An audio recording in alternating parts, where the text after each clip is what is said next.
Autre rassemblement aujourd'hui, celui des Gilets Noirs, place de la Sorbonne. À cette occasion, une conférence de presse a été organisée par le collectif La Chapelle Debout et les Gilets Noirs. Objectif d'énoncer leur violente évacuation il y a 2 semaines. Le 12 juillet, ils avaient investi le Panthéon pour faire entendre leurs revendications avant que la police ne les déloge. Une trentaine de personnes avaient été blessées selon le collectif, d'autres arrêtées puis libérées avec obligation de quitter le territoire. Le mouvement demande des papiers et des logements pour tous. Écoutez.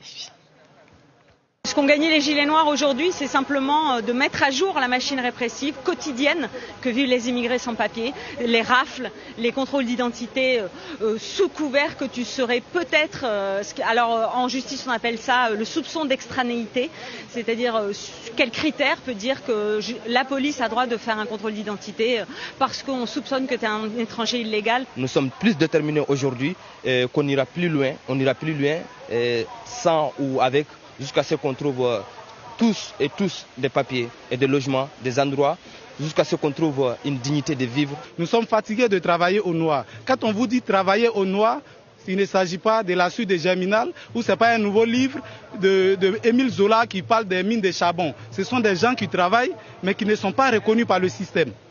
Alors nous ne voulons plus travailler et échapper à la fiscalité. Nous voulons payer nos impôts, nous voulons payer nos loyers et vivre décemment pour participer à la société qui nous accueille.